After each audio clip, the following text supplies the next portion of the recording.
Teman-teman, mohon maaf tadi ada telepon dari Dinkes ya.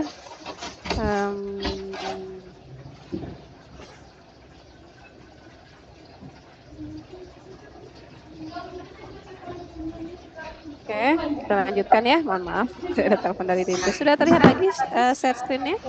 Sudah, Ibu. Oke ya. Ya.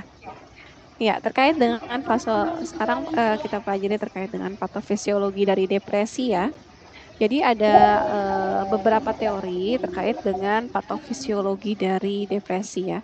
Tentu seringkali memang penyakit-penyakit yang terkait dengan psikis ya, psikologis dan otak itu seringkali patofisiologinya itu kompleks, bisa jadi berbeda antar orang dan bisa jadi multifaktorial ya, sehingga tidak diketahui biasanya bukan tidak diketahui biasanya urutan mana dulu yang bermasalah itu tidak terlalu diketahui sehingga ada beberapa kemungkinan biasanya dari konsep patofisiologinya. Nah, di sini ada 3 jenis kemungkinan patofisiologi ya. Di antaranya adalah hipotesis monoamin, faktor endokrin, dan faktor neurotropik. Hipotesis monoamin ini teori yang mengatakan bahwa depresi itu disebabkan disfungsi ya, defisiensi fungsi dan jumlah dari monoamin. Monoaminnya itu bisa berupa serotonin, norepinefrin, dan dopamin. Ya, kemudian teori yang kedua adalah terkait dengan gangguan hormon ya, di mana di sini ada gangguan dari hormon hipotalamus aksis ya, jadi itu GnRH, FSH, LH ya. Jadi hormon-hormon HPA aksis ini maksudnya adalah gangguan pada hormon-hormon yang dikeluarkan oleh kelenjar hipotalamus dan hipofisis ya, yaitu GnRH, FSH, dan LH. Kok GnRH, FSH, LH sih? GnRH ya, kemudian yang GnRH itu yang dikeluarkan pada hipofisis, kemudian hipofisis mengeluarkan banyak ya, banyak termasuk FSH dan LH dan lain-lain, ada banyak hormon. Kemudian hormon kortisol dan hormon tiroid. Kemudian hipotesis yang ketiga itu adalah disebabkan oleh neurotropik. Nah, ini maksudnya adalah adanya gangguan pada zat-zat yang dia termasuk neurotropik ya, yaitu diantaranya adalah brain derived neurotrophic factor BDNF ya, di mana BDNF ini merupakan zat yang berperan protein yang berperan dalam plastisitas saraf, regulasi plastisitas saraf, tahanan, dan neurogenesis ya, pembentukan sel-sel saraf. Jadi terkait dengan anatomi dari saraf dan fisiologi, jadi kesehatan dari anatomi dan juga fisiologi dari sel-sel saraf. Jadi BDNF berperan dalam kesehatan anatomi dan juga fisiologi dari sel saraf. Jadi BDNF ini diperkirakan memberikan pengaruh pada kelangsungan hidup neuron dan pertumbuhan dengan cara mengaktifkan reseptor tirosin kinase B di neuron dan sel glia, di dalam sel saraf ya, melalui reseptor tirosin kinase B. Nah, kemudian ada juga penelitian pada hewan dan manusia yang menunjukkan bahwa stres dan nyeri berhubungan dengan penurunan kadar BDNF, dan hilangnya dukungan neurotropik ini berkontribusi terhadap perubahan struktural atrofi ya, jadi mengecil selnya di hipokampus dan mungkin area lain seperti korteks frontal medial dan singulat anterior. Ya, jadi ada 3 teori ya, 3 faktor yang berperan dalam patofisiologi depresi, yaitu serotonin, norepinefrin, dan dopamin. Hormon-hormon, terutama hormon yang dikeluarkan oleh hipotalamus, hipofisis, hormon kortisol, tiroid, hormon tiroid, serta BDNF. Ya, jadi ini adalah berperan dalam patofisiologi. Oke. Nah, ya ini menggambarkan sedikit regulasi terkait dengan zat-zat tadi ya.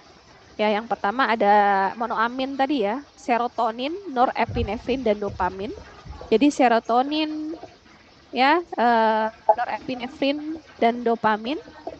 Ini serotonin digambarkan bulatan biru, norepinefrin digambarkan bulatan ungu.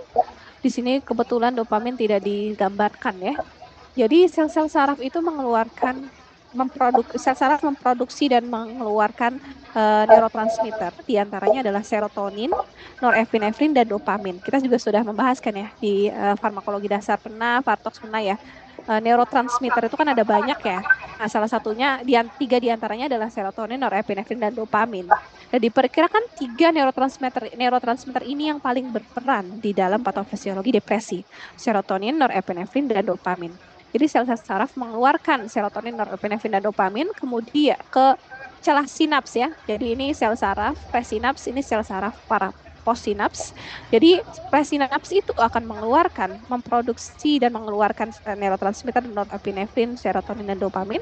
Kemudian norepinefrin, serotonin, dan dopamin tersebut mengikat reseptor-reseptor yang sesuai pada permukaan sel saraf postsinaps ya. Nah, seperti ini, misalkan serotonin dia akan berikatan pada reseptor GPCR dia jenisnya. Kemudian epinefrin juga dia akan berikatan pada reseptor jenis GPCR juga. Ya, dan kemudian dia di sini tampak bahwa dia akan mengaktifkan jalur transduksi signal ya. Untuk serotonin dia akan mengaktifkan inositol fosfatase trifosfat, inositol trifosfat di asil gliserol. Kemudian mengaktifkan protein kinase C, kemudian dia akan mengaktifkan transkripsi CREB, di mana CREB ini adalah faktor transkripsi yang mengaktifkan transkripsi gen-gen yang lain. Ya, kemudian kalau norepinefrin dia akan mengaktifkan GPCR yang kemudian memproduksi siklik AMP, lalu mengaktifkan protein kinase A yang kemudian juga protein kinase A ini akan mengaktifkan transkripsi CREB. Ya, jadi sehingga CREB ini ya CREB, BDNF, ya monoamin, dan juga bahkan ada yang lain ya, glutamat. Nanti kita lihat ada obat-obat yang pada reseptor glutamat. Dia ini kalau terjadi defisiensi pada CREB, BDNF, monoamin ya, itu dia resiko untuk mengalami depresi. Seperti itu ya. Nah, CREB itu adalah transkripsi yang dia akan mengaktifkan transkripsi gen-gen yang berperan dalam pembentukan sinaps dan juga sel-sel neuron. Ya, sinaptogenesis dan neurogenesis. Oke, sampai sini ada yang ingin ditanyakan dulu sambil saya ngambil minum sebentar.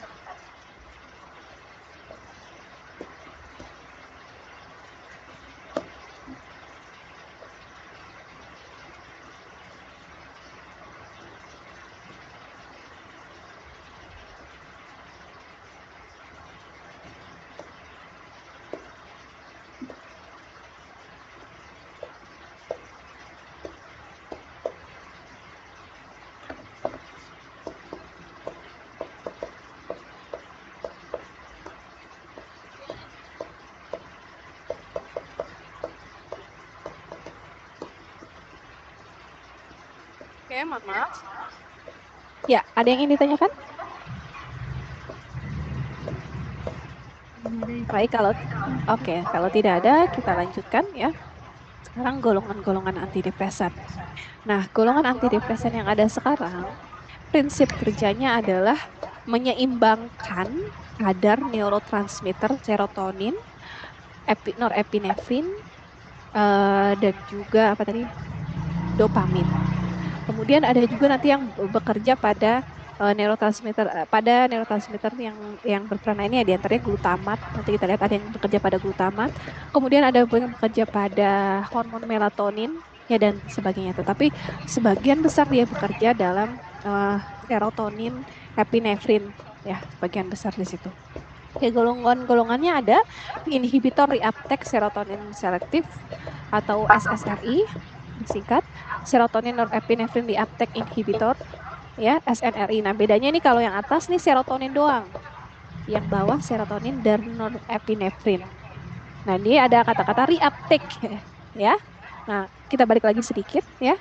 Jadi sel saraf dia memproduksi serotonin, norepinefrin, dan dopamin ya. Misalkan di sini serotonin itu dihasilkan oleh sel saraf yang disebut, jika dia mampu memproduksi serotonin, maka sel saraf tersebut disebut serotonergic. Artinya dia sel saraf yang mampu memproduksi serotonin ya. Dia memproduksi serotonin dari asam aminotriptofan, kemudian dikonversi menjadi serotonin dengan bantuan katalisis enzim triptofan hidroksilase ya. Kemudian tirosin itu asam aminotirosin oleh sel saraf yang bersifat noradrenergic, dia dikonversi menjadi neurotransmitter norepinefrin oleh enzim tirosin hidroksilase ya. Nah, serotonin dan norepinefrin kemudian dia akan disimpan dalam vesikel ya, yang kemudian vesikel ini ketika sel saraf itu terstimulus, vesikel itu akan pecah sehingga serotonin, norepinefrin, dan dopamin dikeluarkan ke celah sinaps ya. Kemudian serotoninnya akan norepinefrin, dopamin masing-masing akan berikatan dengan reseptor masing-masing. Nah, setelah itu serotonin setelah waktu tertentu, serotonin, norepinefrin, dan dopamin itu akan diambil kembali, reuptake ya oleh serotonin, diambil oleh transporter reuptake serotonin, SERT, norepinefrin diambil oleh transporter reuptake norepinefrin net ya. Nah, diambil kemudian mereka akan dipecah ya oleh enzim MAO ya, monoamin oksidase A menjadi produk degradannya, metabolit yang kemudian nanti akan digunakan kembali, didaur ulang untuk memproduksi kembali. Gitu ya. Nah, apalagi tadi. Nah, sehingga tadi kita balik lagi golongan yang dia inhibitor reuptake serotonin selektif, artinya berarti dia menghambat apa, Wenda? Kalau cerita yang tadi.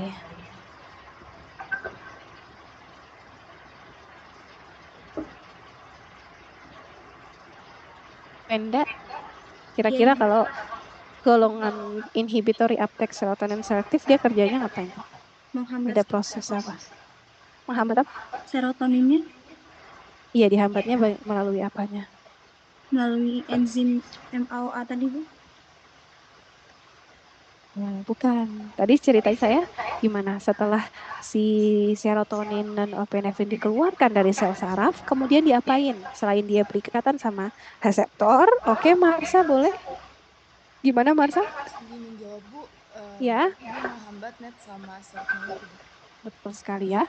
Jadi kalau kata-katanya adalah inhibitor reuptake, ya artinya dia menghambat transporter yang berperan dalam ambilan kembali atau reuptake dari neurotransmitter tersebut ya.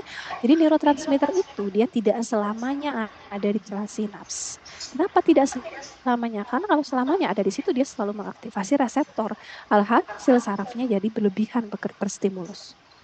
Ya, berlebihan stimulus kan nggak baik ya, sehingga dia itu ada masanya ada di celah sinaps, nanti dia diambil lagi oleh transporter, jadi dia tidak selalu ada di sini, sehingga saraf kita tidak selalu bekerja. Bahkan kalau dia selalu bekerja bisa terjadi berbagai hal ya, bisa terjadi terlalu bersemangat, bisa terjadi kejang, bisa nggak bisa tidur dan lain sebagainya. Ya, jadi neurotransmitter itu diambil lagi untuk kemudian menghilangkan efeknya dan juga untuk didegradasi dan didaur ulang menjadi diproduksi kembali ya. Jadi inhibitor reuptake serotonin selektif, ini dia selektif hanya menghambat transporter reuptake serotonin yaitu SERT. Kalau yang bawah, selain dia bisa menghambat SERT, dia bisa menghambat NET karena dia serotonin dan norepinefrin di uptake. Oke. Nah, kalau modulator serotonin ya, ini adalah obat yang bekerja pada reseptor yang diikat oleh serotonin. Kalau reseptor serotonin itu maksudnya apa? Ada yang bisa menjelaskan apa peran reseptor serotonin?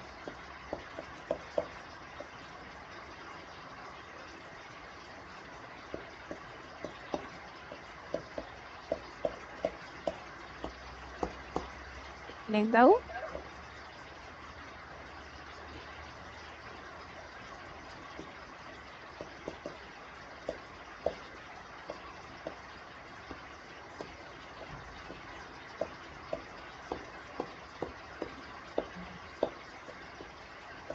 Yolanda Petra?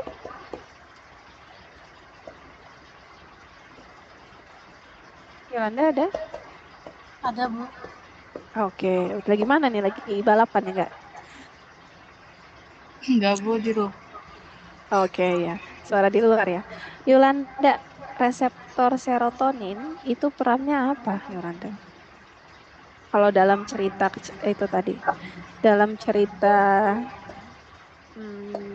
patogenesis, patofisiologi depresi.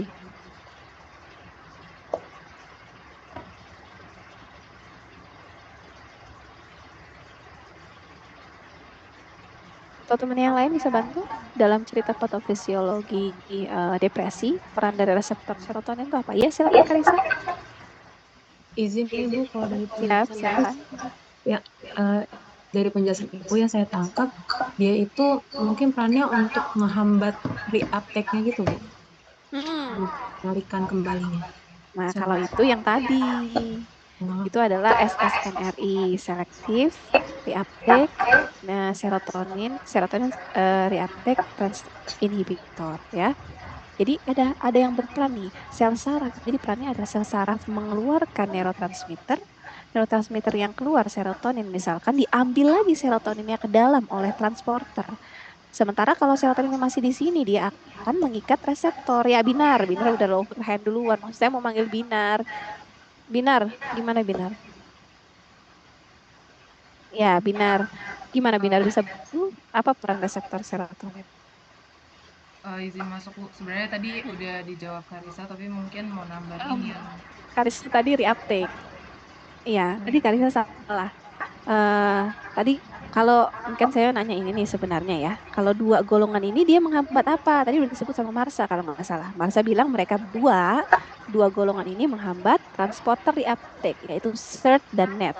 Sekarang saya bilang yang golongan ketiga modulator serotonin dia bukan menghambat transporter reuptake, tetapi dia menghambat yang ini nih.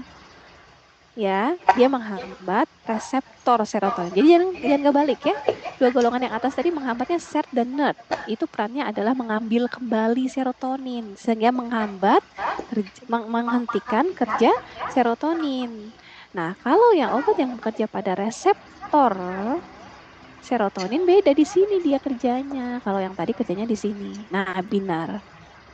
Gimana Binar? Kalau golongan yang modulator serotonin ini, nih, dia bekerjanya pada reseptor serotonin. Nah, apa peran reseptor serotonin ini? saya tadi mau menambahin yang memodulasi ini bukan Bu. Tadi yang Ibu bilang aktivitas dari reseptor serotonin di otak. Ya, nah pertanyaan saya apa peran dari reseptor serotonin? Kan dia memodulasi reseptor serotonin. Apa peran reseptor serotonin? Lebih ke pengaturan mood seperti nafsu makan mungkin. Gimana mekanismenya? Berdasarkan gambar ini. Mungkin ingin bisa bantu? Baik, ingin berpendapat kalau menurut saya reseptor serotonin itu fungsinya untuk menangkap serotonin itu, sedangkan serotonin juga berpengaruh dalam suasana hati kita, membuat kita lebih fokus, lebih. Ya, itu betul. Ya, jadi kalau dalam konsep reseptor, serotonin itu sebagai apanya? Stimulus. Ligan, ya. Iya. Agonis atau antagonis? Agonis, Bu. Agonis. Iya, ligan itu adalah sesuatu yang berikatan secara spesifik dengan reseptor. Jadi dia ligan.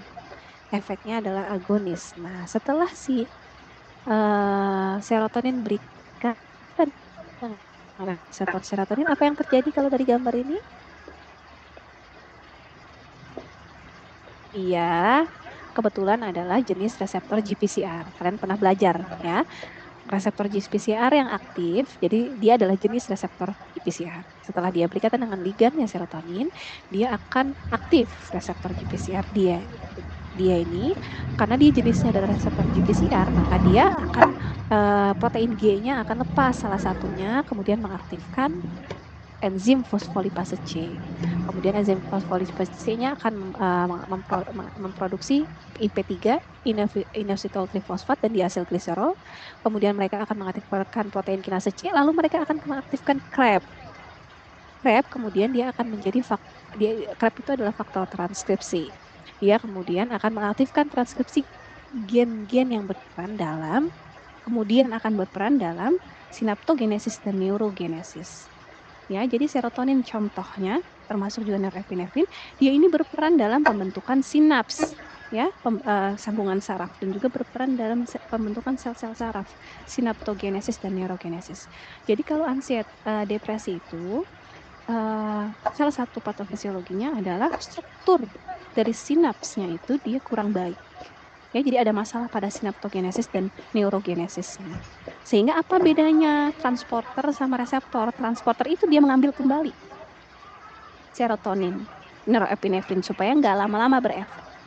Oke, kalau reseptor dia memediasi peran dari si serotonin dan norepinefrin. Sehingga kalau kita menghambat transporter, justru kita akan meningkatkan efek serotonin, ya kan? Karena transporter reuptake-nya dihambat untuk mengambil kembali. Kalau kita menghambatnya, reseptor kebalikan. Kalau kita menghambatnya reseptor, kita akan menghambat efek dari serotonin. Bisa dipahami? Bisa Ibu. Oke, ada yang ingin ditanyakan? Belum kita lanjutkan? Belum ada Ibu. Oke, saya lanjut ya. Kalau ada yang ingin bertanya, silakan. Inggit mau bertanya?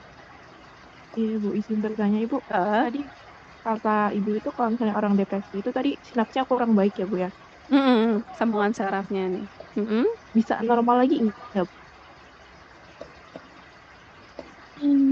Biasanya dengan obat ya. Jadi tergantung sebenarnya karena kalau kita bicara kayak dengan apakah bisa sembuh atau tidak, jadi tentu dia itu disebabkan oleh apa, ya kan? Kalau disebabkan misalkan dia itu karena menggunakan alkohol dan narkoba, ya, jika dihentikan nanti, ya bisa normal lagi, gitu ya. Misalkan dia asam folat rendah, kalau dia tingkatkan asam folatnya, maka itu akan memperbaiki. Seperti itu, kecuali sudah cacat lahir,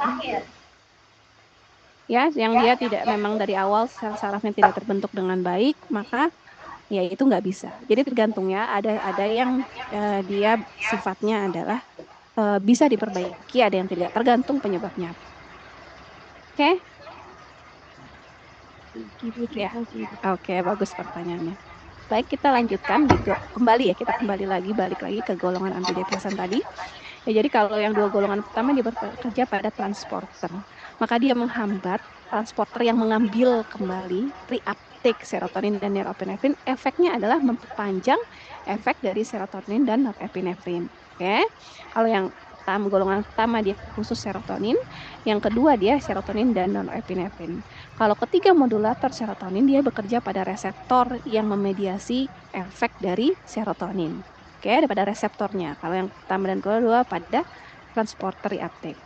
Kemudian di sini ada antidepresan trisiklik dan tetrasiklik yang nanti kita lihat dia efeknya lebih banyak nih kemana-mana ya. Kalau nomor 1, 2, dan 3 itu dia selektif reseptor yang diikat.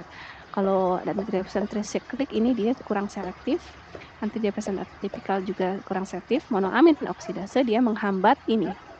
Monoamin oksidase itu kan kerjanya dia memecah serotonin dan memecah norepinefrin. Jadi dihentikan kerjanya, dipecah, didegradasi ini. Inhibit monoamin oksidase, jadi dia memperpanjang masa hidup dari serotonin dan norepinefrin sehingga dia akan meningkatkan efek dari serotonin dan norepinefrin.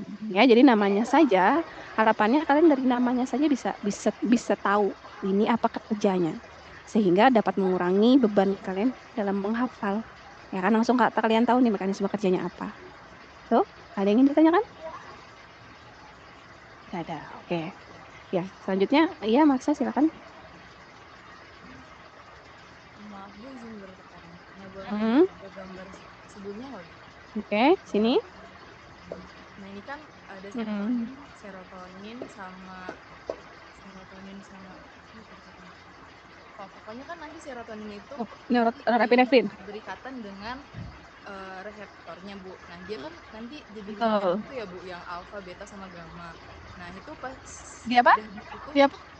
Yang ada ligannya ini, yang ada alfa, beta, gamma yang ini, yang warna kuning. Oh itu bukan ligan. Itu bukan ligan. Ya, ligannya itu adalah serotonin. Oke, ligannya serotonin dan norepinefrin. Serotonin itu adalah ligan bagi reseptor serotonin. Norepinefrin adalah ligan bagi norepinefrin. Alfa, beta, gamma ini apa? Itu termasuk bagian dari dia, dari reseptor serotonin. Ya. Ingat kalian pernah belajar tuh reseptor tuh ada beberapa jenis, ada reseptor tyrosine kinase, ada reseptor GPCR, ada reseptor NMDA. Nah, kebetulan reseptor serotonin dan reseptor norepinefrin itu adalah jenis reseptor GPCR. Reseptor GPCR itu adalah reseptor yang mengikat protein G. Protein G itu ada beberapa subunit, ada protein G alfa, beta, dan gamma. Nah, setiap GPCR ketika dia berikatan dengan ligan yang mengaktifkan dia, protein G ini akan terlepas dan mengaktifkan sesuatu. Nah, di sini contohnya kalau reseptor serotonin dia akan terlepas lalu mengaktifkan enzim fosfolipase C. Ya, gimana? Boleh dilanjutkan pertanyaannya Marsa, sorry. Nah, jadi kalau misalkan si serotoninnya ini bisa nggak Bu, dia tuh sempet nggak berikatan gitu dengan reseptornya gitu. Iya. Jadi Oke, kalau misalkan yang diri itu yang nggak berikatan ya Bu? jadi enggak. Jadi misalkan, nah itu ya, makanya homeostasis itu. Jadi kan kalau defisit artinya bisa jadi serotoninnya itu terlalu sedikit sehingga sedikit yang berikatan dengan reseptor. Atau bisa jadi defisiensi itu adalah transporter ambilan kembali SERT ya itu terlalu aktif sehingga belum sempat si serotonin itu berikatan dengan reseptor udah diambil lagi. Tuh, intinya sedemikian rupa sehingga efek serotonin itu menjadi kurang kalau dalam depresi. Ya, detailnya kita juga sulit untuk mengetahui. Apakah yang bermasalah jumlah serotoninnya? Apa yang bermasalah adalah terlalu sering diambilnya? Gitu kita bisa jadi beda antar orang beda. Ya, oke Mas. Iya bagus pertanyaannya. Ada lagi yang ingin bertanya? Kalau tidak kita lihat lagi ya.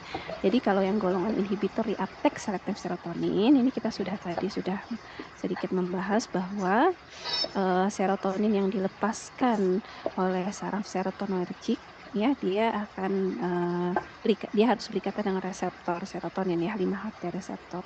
Sehingga kalau dia cepat-cepat diambil oleh transporter maka dia akan sedikit efeknya ya. Ini di dalam sambungan saraf ini. Ya, nah ini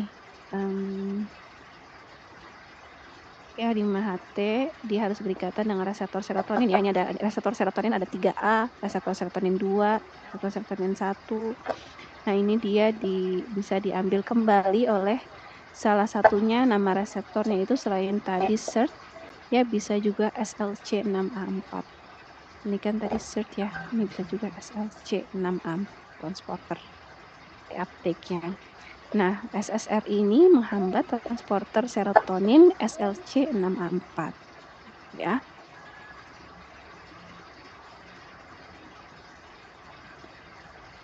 Nah, ini selain dia serotonin itu selain bekerja pada scrap ya, dia juga bekerja meningkat. Oh enggak, sorry. Baikkan. Nah, SSRI serotonin selektif ya ini SSRI dia adalah lini pertama untuk depresi untuk gangguan depresi ini jadi dia adalah pilihan pertama ya kalau dulu pilihan pertamanya itu adalah antidepresan trisiklik atau disingkat TCA namun antidepresan trisiklik ini dia terlalu banyak efek samping ya dan keamanannya terlalu rendah sehingga dia akhirnya diganti bukan lagi lini pertama antidepresan trisiklik sekarang tapi lini pertamanya adalah SSRI ya. SSRI apa saja? Itu ada fluoxetine, sertralin, citalopram, ya escitalopram, paroxetine. Ya mungkin yang paling sering banget itu adalah fluoxetine ya. Fluoxetine. Yang lain juga sering sih, tapi paling sering adalah fluoxetine. Escitalopram ini adalah enantiomer S dari citalopram ya. Jadi berbeda konfigurasi kimiawinya, konfigurasinya saja ya strukturnya molekulnya sama ya rumus molekulnya sama. Nah SSRI ini sama seperti semua antidepresan dia sangat lipofilik ya. Jadi memang obat-obat yang bekerja pada otak itu dia harus lipofilik karena kita tahu otak itu kan dibatasi dari pembuluh darah itu oleh blood-brain barrier ya. Jadi penghalang antara otak dan sirkulasi darah itu sangat lipofilik sekali ya sehingga obat-obat yang dapat bekerja pada otak dia harus sangat lipofilik ya. Nah dia disebut selektif di sini karena dia memiliki afinitas yang lebih kecil untuk jenis reseptor lain dibandingkan dengan golongan antidepresan lain. Jadi dibandingkan dengan golongan antidepresan lain, SSRI ini paling kecil afinitasnya terhadap reseptor selain serotonin. Artinya dia itu mengikatnya, dia itu setia, ya. Dia hanya mengikat mayoritas, hanya mengikat si reseptor serotonin. Kemungkinan dia dapat mengikat reseptor lain itu sangat kecil dibandingkan dengan golongan reseptor lainnya. Nah, apa dampaknya? Dampaknya adalah pertama, efek samping tentu lebih rendah. Ya, meskipun tentu saja ada kekurangannya ya, karena dia hanya ke serotonin, maka dia tidak bisa ke norepinefrin, tidak bisa ke dopamin, sehingga dia efeknya hanya mungkin tidak sebesar yang dia bisa kemana-mana, tetapi dia lebih selektif sehingga dia lebih aman. Oke. Terkait dengan farmakokinetika, interaksi obat, efek samping itu lengkap sekali, bisa kalian baca di buku Pasar Moko ya. Farmakokinetikanya ini kan tidak saya masukkan ya di slide ya. Di sini jelas misalkan SSRI kadar puncaknya dicapai dalam 1-8 jam. Kalian lihat di halaman 97 ya. 97 di situ ada farmakokinetika dari SSRI, kadar Tmax-nya itu adalah 1-8 jam. Makanan umumnya tidak mempengaruhi absorpsi sehingga tidak masalah digunakan dalam waktu yang berdekatan dengan makanan ya, sehingga habis makan minum obat langsung nggak apa-apa, minum obat langsung makan juga nggak apa-apa ya, karena tidak dipengaruhi oleh absorpsi. Eliminasi sebagian besar di hati. Kalau eliminasi sebagian besar di hati, maka kalau misalkan ada masalah pada hatinya, nah itu bisa menimbulkan permasalahan farmakokinetika ya.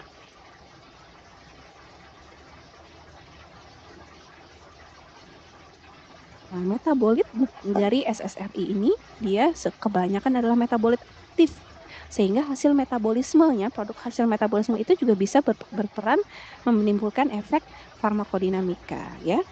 Oke, akan dibaca. Waktu paruhnya lumayan lama ya, 1-3 hari. Bahkan metabolitnya itu fluoxetine, waktu paruhnya 4-16 hari. Ya, interaksi obatnya bisa kalian baca. Ini dia terutama berinteraksi dengan tamoxifen ya, obat kanker. Oke. Efek sampingnya bisa kalian baca. Overdosisnya ini bisa menyebabkan sindrom serotonin ya. Sindrom serotonin adalah kondisi yang berpotensi mematikan. Ini bisa kalian baca sendiri ya. Oke. Nanti dibaca habis kuliah. Oke, sekarang kita masuk ke golongan yang kedua, inhibitor reuptake serotonin norepinefrin. Nah, berarti di sini dia tidak hanya menghambat transporter reuptake serotonin sebagaimana SSRI ya. Kalau SSRI itu dia selektif reseptor serotonin. Kalau SNRI selain bukan reseptor serotonin, transporter reuptake serotonin. Kalau SNRI dia menghambatnya tidak hanya transporter reuptake serotonin tapi juga transporter reuptake norepinefrin ya, menghambat reuptake norepinefrin dan serotonin. Nah, ini obat-obatnya ada venlafaxine, levomilnacipran, duloxetine, venlafaxine ya. Mungkin yang terkenal ini venlafaxine dan duloxetine. Ya, cuman saya juga nggak familiar ya, karena obat depresi ini agak jarang ya diresepkan, jadi tidak familiar juga saya.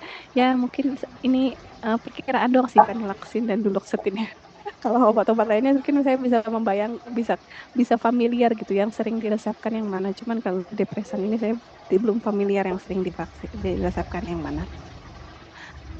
Oke, di sini kalian juga bisa baca ya di buku Pasar Moko. Di sini juga ada farmakokinetikanya sama seperti SSRI tadi ya. Farmakokinetikanya kita lihat ya di halaman 100 ya. Makanan memperlambat laju absorpsi obat tapi tidak mempengaruhi jumlah. Artinya kalau kita makan artinya kalau pasien makan nasi atau makan roti atau makan apapun ya yang cukup banyak ya, kemudian dia minum obat SNRI yang misalkan venlafaxine, maka karena laju absorpsinya diperlambat, maka onsetnya juga akan lebih lambat munculnya. Karena laju absorpsinya lambat, jadi mempengaruhi onset, tetapi tidak mempengaruhi jumlah, artinya bioavailabilitasnya tetap sama. efektivitasnya masih dapat dicapai, hanya onsetnya lama. Jadi kalau lagi pengen lagi pengen cepat sembuh ya, maka jangan makannya berbarengan dengan makan. Jadi di selang ya. Kalau ingin tidak ada pengaruh makanan itu, maka 30 menit sebelum makan ya, atau 2 jam setelah makan. Ya, jadi jangan bilangnya tuh sebelum makan aja. Kalau 15 menit sebelum makan tuh sama aja. Ya, terganggu juga dengan makanan. Ya, 30 menit minimal sebelum makan, setelah makan itu 2 jam. Setelah makan tapi 30 menit setelah makan ya sama aja, ketemu juga sama makanan. Ya, jadi 2 jam setelah makanan. Jadi setelah pengosongan lambung. Tapi dia jika misalkan pasien itu dia nggak kuat lambungnya ya, misalkan ketika dia minum obat SNRI kemudian dia mengalami mual ya, maka sebaiknya diminum bersama makanan. Ya, jadi tergantung toleransi dari pasien. Ya, kalau dia ternyata mengalami efek samping mual ya, karena di sini paling umum ya, efek sampingnya cukup umum nih SNRI mual, maka sebaiknya diminum bersama makanan. Ya.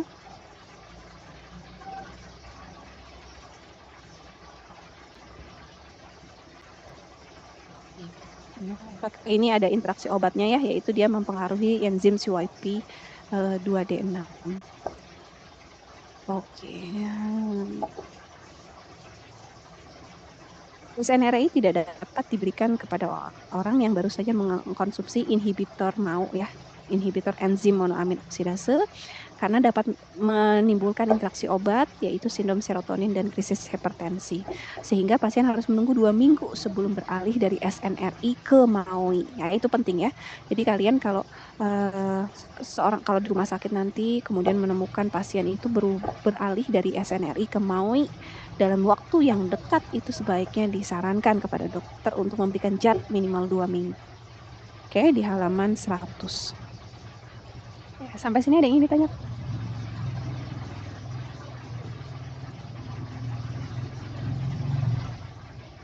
Baik, kalau tidak ada, saya lanjutkan.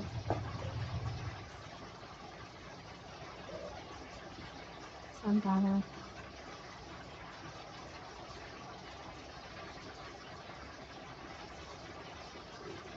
Ada yang ingin ditanyakan? Belum ada, Ibu. Belum, Ibu.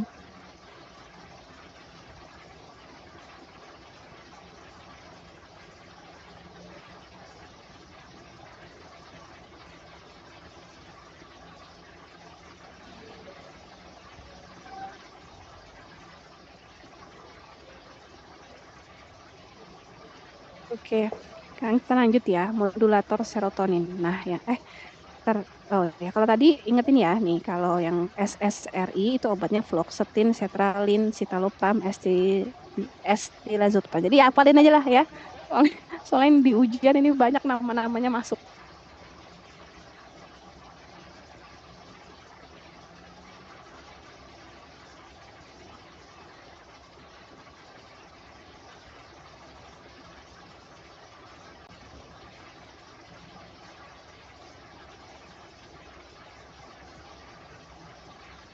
Ya, kalau yang SNRI itu venlafaxine, duloxetine, ya, milnacipran.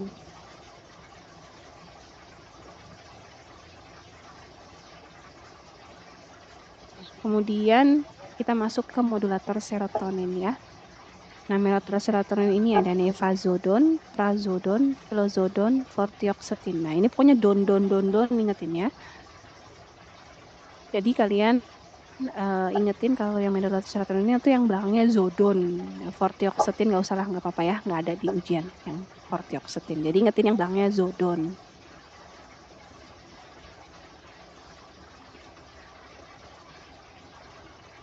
Nah, kemudian nefazodon itu dia ini, jadi kalau modulator serotonin ya, bisa kalian baca juga ya di buku Pak Sarmoko ya. Modulator serotonin itu dia bisa berefeknya bisa beda-beda ya. Jadi dia bisa agonis, bisa juga antagonis gitu ya. Nah, kalau nefazodon dia menghambat reseptor serotonin 5-HT2A dan sedikit memperlambat reuptake serotonin dan norepinefrin. Jadi dia ini kalau nefazodon kerjanya tidak hanya pada reseptor serotonin tapi dia juga bekerja pada transporter reuptake. Ya, makanya dibilang kalau SSRI itu dia paling selektif karena dia hanya bekerja pada transporter reuptake. Ya, nah kalau modulator serotonin dia bekerja pada reseptor serotonin, dia bekerja pada transporter, ya, transporter reuptake. Itu yang nefazodon. Jadi dia efeknya agak lebih tinggi ya, agak lebih tinggi dibandingkan dengan SSRI karena dia bisa menghambat reseptor serotonin plus menghambat transporter reuptake. Dia punya efek samping hepatotoksik. Kalau vilazodon beda mekanisme kerjanya dengan nefazodon ya. Kalau si vilazodon kerjanya adalah dia menghambat reuptake serotonin, transporter reuptake ya. Satu, dia menghambat transporter reuptake serotonin. Jadi mirip kayak SSRI. Tapi dia ada efek lain yaitu dia agonis parsial terhadap 5-HT1A. Nah, kalau agonis parsial reseptor 5-HT1A, maka dia ini ini dihapus ya. Sorry. Belum bisa. Balik nggak ini saya? Sebentar saya cek sebentar.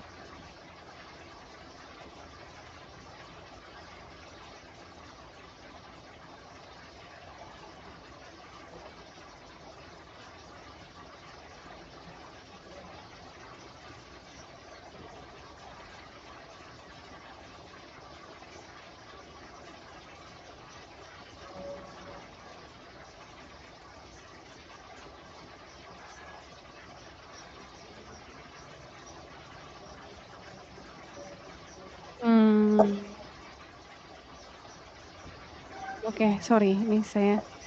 Nah, ya. Jadi si vilazodon ini dia berefek seperti SSRI, plus dia ada efek terhadap reseptor 5-HT1A. Jadi mirip ya, nefazodon dan vilazodon itu mirip. Jadi dia berefek tidak hanya pada reseptor serotonin, tetapi dia juga berefek pada transporter.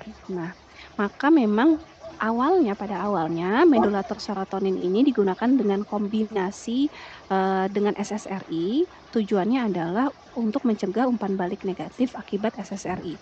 Nah, biasanya pada penggunaan SSRI, ya, karena SSRI itu menghambat transporter, bisa jadi tubuh kita ini melakukan umpan balik negatif dengan meningkatkan kerja dari reseptor serotonin, sehingga bisa kalau menggunakan modulator serotonin itu bisa dihambat peningkatan kerja dari reseptor serotonin.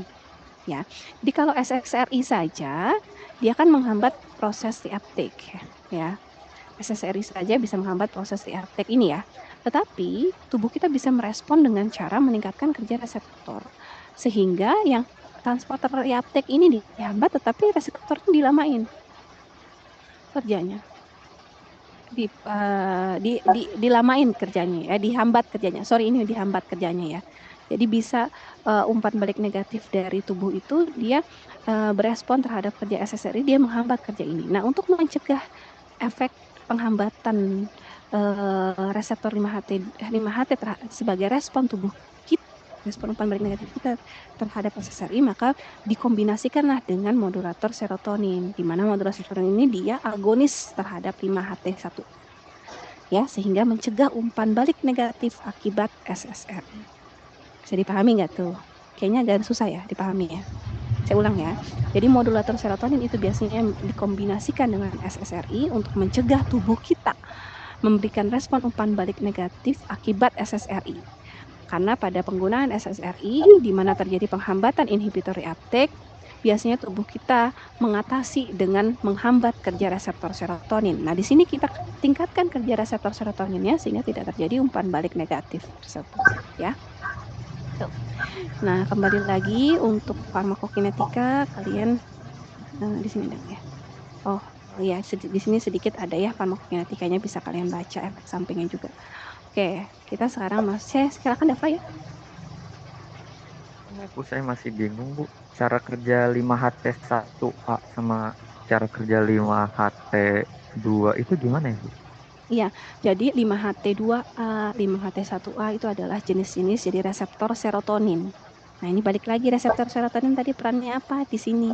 Peran reseptor serotonin itu adalah dia akan diikat oleh serotonin, kemudian ketika dia diikat oleh serotonin, dia akan menimbulkan efek dari serotonin yang tadi kita cerita ya. Jadi ketika serotonin berikatan dengan reseptor, baik itu 5-HT1A, 5-THT2A, 5-HT3A, itu dia akan mengaktifkan enzim fosfolipase C yang kemudian memproduksi IP3 dan DAG. Kemudian dia mengaktifkan protein kinase C, protein kinase C mengaktifkan transkripsi CREB, kemudian CREB akan sinaptogenesis dan neurogenesis.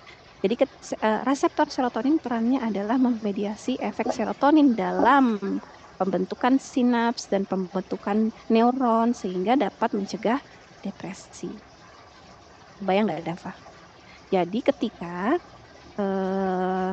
obat itu agonis terhadap 5-HT1A, dia mendukung kerja dari reseptor 5-HT1A, reseptor 5-HT2A. Ya? Oke. Nah, kalau kita ngomongin agonis parsial, itu kalian balik lagi ke farmakologi dasar. Agonis parsial itu bermanfaatnya ketika dia dikombinasikan dengan antagonis. Nah, itu saya nggak usah bahas, nanti kalian tambah pusing ya. Intinya di agonis saja berarti sini. Oke? Gimana, Pak? Lagi Bu, terima kasih Pak. Oke, iya silakan Lia. Izin Bu, dari pertanyaan Dava tadi, berarti perbedaannya Bu, jika dia itu ke 5-HT2A ataupun ke 5-HT1A Bu? Ya, bedanya tuh biasanya bedanya reseptor ada di jenis sel-sel sarafnya. Ya, jadi perbedaannya biasanya sedikit sih. Ya, tapi di sini 5-HT2A dan 5-HT1A itu sama-sama berperan dalam depresi. Ya. Ketika kita meningkatkan kerja 5-HT2A dan 5-HT1A itu depresinya akan menurun. Oke. Kalau 5-HT3 ya, kalau nggak salah 5-HT3 itu dia banyak berperannya dalam menimbulkan respon mual muntah. Kalau nggak salah gitu. Ya, jadi ada beberapa jenis reseptor serotonin, dia ada beda di lokasi dan juga dia ada beda di efek ya. Kalau 5-HT2A dan 1A ini pada depresi.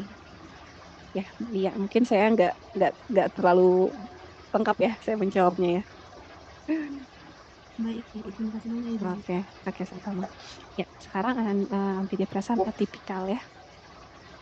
Di buku pasalmu kok ada ya. Antidepresan atipikal apa saja? Ada agomelatin, bupropion, dan mirtazapin ya. Yang digunakan pada pasien dengan depresi berat yang tidak berespon adekuat terhadap SSRI. Ingat tadi, SSRI adalah golongan obat yang menjadi lini pertama pada pengobatan depresi ya. Nah, bupropion ini memiliki efek samping yang lebih jarang terhadap seksual dan penambahan berat badan. Sehingga jika seseorang itu dia memiliki efek samping yang mengganggu ya terkait dengan berat badan atau aktivitas seksualnya, maka itu diganti dengan bupropion. Nah, termasuk antidepresan atipikal juga itu ada agomelatin. Nah, ini adalah agonis dari reseptor melatonin MT1 dan MT2. Nah, melatonin itu adalah hormon yang diproduksi oleh kelenjar pineal yang ada di otak kita. Ya, kelenjar pineal itu dia memproduksi melatonin, ya, itu dari serotonin. Ya, triptofan, asam amino triptofan menjadi serotonin menjadi N-asetilserotonin, kemudian menjadi melatonin. Melatonin itu kerjanya macam-macam. Yang paling terkait dengan depresi itu adalah dia berperan dalam ritme sirkadian kita. Ya, ritme sirkadian itu bagaimana tubuh kita berespon terhadap waktu. Ya, termasuk yang paling utama di sini adalah sleep wake cycle ya. Siklus tidur dan bangun. Jadi kan yang menemani gejala dari depresi ini salah satunya adalah gangguan tidur ya. Nah, kalau seseorang itu gangguan tidur itu akan memperparah juga efek depresinya. Ya, sehingga agonis reseptor melatonin ini dapat memperbaiki juga ritme sirkadian plus gangguan tidur. Ya. Oke. Bisa dipahami?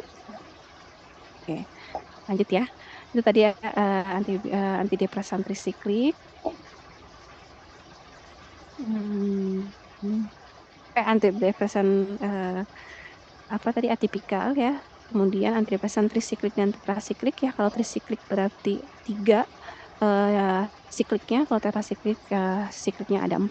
Ini ada di buku Katzung itu ya ada struktur kimianya. Di buku Pasamoko juga ada ini di halaman 96 ya. Antidepresan trisiklik di halaman 96 itu contohnya imipramin, itu ada 3 siklik ya. Nah, kalau SSRI fluoxetine itu dia adalah modifikasi dari antidepresan trisiklik, yaitu siklik yang kedua yang di tengahnya itu hilang ya, sehingga dia mengurangi efek kolinergik ya, sehingga dia efek samping yang terkait dengan reseptor asetilkolin yang itu biasanya tinggi pada penggunaan antidepresan trisiklik itu berkurang jauh karena dia tidak mengikat pada reseptor kolinergik si SSRI ya, karena SSRI tadi modifikasi struktur dibandingkan dengan antidepresan trisiklik sehingga dia tidak memiliki efek samping yang dimediasi oleh reseptor kolinergik ya. Efek sampingnya macam-macam ya, nanti kita lihat. Nah, ini efek sampingnya. Ya, dia efek sampingnya blok jantung. Jadi kardiovaskuler ya. Efeknya kardiovaskuler, kejang, disfungsi seksual, diforesis tremor dan sebagainya. Ya, reseptor kolinergik ini banyak efek sampingnya sehingga yang dulunya antidepresan trisiklik dan tetrasiklik itu menjadi lini pertama sekarang sudah enggak lagi SSRI karena SSRI dirancang struktur kimianya tidak mampu berikatan dengan baik dengan si reseptor kolinergik sehingga efek samping kolinergiknya itu menurun drastis ya. Nah, antidepresan trisiklik ini dia sebenarnya target utamanya adalah menghambat reuptake serotonin dan norepinefrin. Jadi sebenarnya dia ini kayak SNRI, tetapi dia banyak efek samping kolinergiknya. Seperti itu ya. Yang tetrasiklik ini maprotilin ya. Trisiklik ini yang paling terkenal tuh amitriptilin ya. Ini terkenal banget amitriptilin. Imipramin juga, nortriptilin juga. Ya, jadi seenggaknya kalian ingat itu.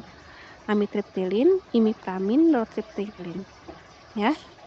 Ingetin ya yang saya bilang ingat itu membantu kalian menghafal. Oke. Terakhir itu adalah ketamin. Nah, ketamin ini dia menghambat reseptor NMDA. Nah, kalau tadi kita bicara itu neurotransmitternya serotonin, norepinefrin, dopamin.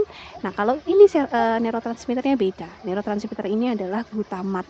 Ya, ini adalah reseptor yang dia bekerja setelah berikatan dengan neurotransmitter glutamat.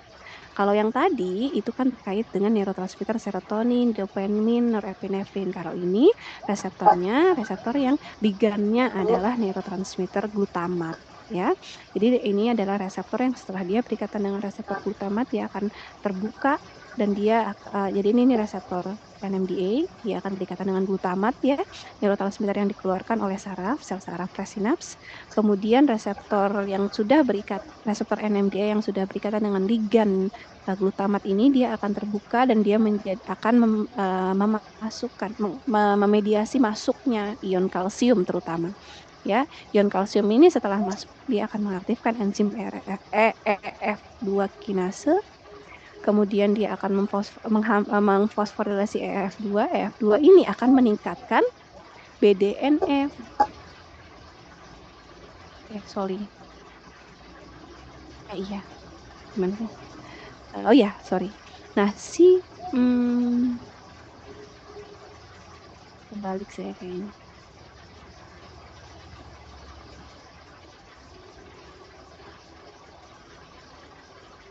Sorry, saya balik ya. Jadi si EF2 ini kalian lihat ya sebelum tanda silang ya. Anggap tanda silang tidak ada. Jadi peran dari reseptor NMDA setelah dia berikatan dengan reseptor glutamat, reseptor NMDA ini akan melewatkan kalsium. Kalsium akan masuk ke dalam sel saraf. Kalsium yang masuk ke dalam sel saraf akan mengaktifkan enzim EF2 kinase. EF2 kinase akan memfosforilasi EF2. Jadi EF2-nya ada fosfat di sini. Peran dari EF2 ini apa? Peran dari EF2 adalah menghambat produksi BDNF. Ya, jadi reseptor NMDA ketika berikatan dengan ligannya, ketika teraktivasi oleh glutamat, dia akan menghambat produksi BDNF. Nah, tadi di awal banget pas kita bahas patofisiologi depresi, kita tahu bahwa BDNF itu pada depresi BDNF itu rendah. di mana BDNF itu berperan dalam sinaptogenesis, neurogenesis, ya, dalam pembentukan sel saraf yang sehat. Ketika BDNF rendah itu terjadi depresi. Reseptor NMDA ketika dia berikatan dengan glutamat, dia akan menghambat produksi BDNF melalui mekanisme ini ya, mekanisme kalsium masuk, EF2 kinase diaktifkan, EF2 kinase memfosforilasi EF2, EF2 yang difosforilasi akan menghambat transkripsi dan transkripsi dari BDNF. Oke. Nah, sehingga ketamin itu adalah inhibitor reseptor NMDA. Sehingga ketika reseptor NMDA dihambat oleh ketamin, akan terjadi disinhibisi dari produksi BDNF. Artinya BDNF itu tidak lagi dihambat produksinya. Sehingga BDNF-nya meningkat, sehingga diharapkan depresi tadi akan tertangani. Ya. Bisa dipahami? Ya, nah selain ketamin obatnya, ternyata metabolitnya ya, yaitu 2R, 6R, HNK itu juga menghambat reseptor glutamat. Tapi jenis lain, yaitu jenisnya adalah AMPA. Ya, jadi memang obat-obat antidepresan ini seringkali metabolitnya itu juga aktif. Ya. Kemudian ada esketamin, ya ini adalah modifikasi dari ketamin di mana ini diproduksinya dalam bentuk nasal spray. Ya, jadi efeknya lebih cepat. Ya. Oke. Nah, ini sedikit lagi tapi saya permisi sebentar ke toilet ya. Habis itu sedikit lagi kemudian kita masuk ke statistik.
Ya, mohon maaf ya.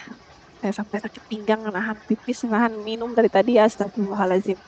Nggak boleh nahan memes dan nahan. Makanya saya kalau luring kan minum terus ya. Oke, lanjut ya. Eh,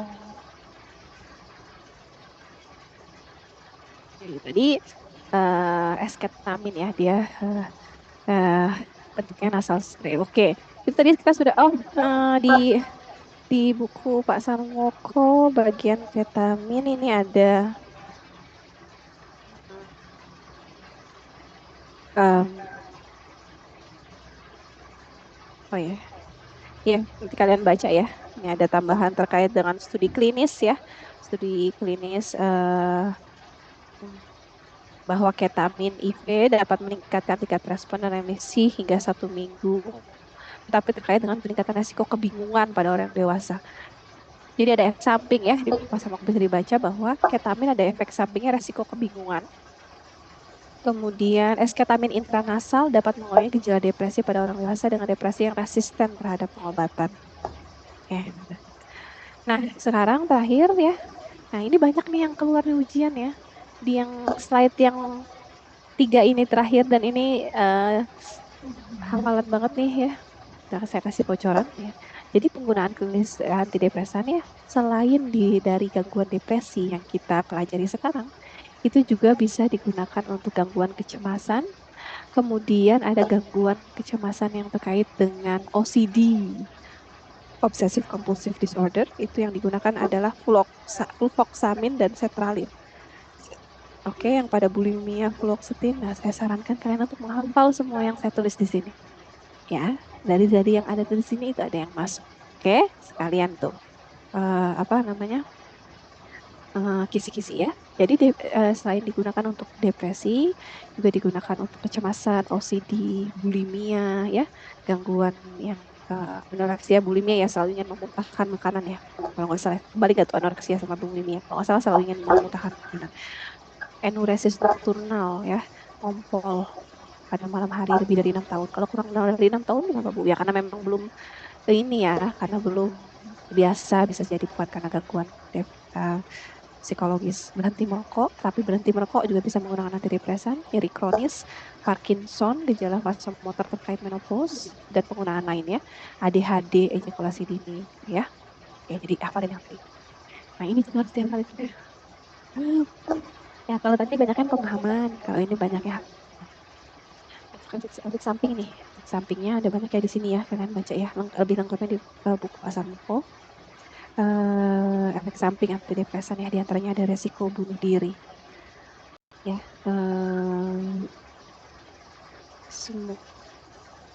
ada anak-anak dan remaja usia kurang dari 24 tahun ya, terutama banyak resiko bunuh dirinya.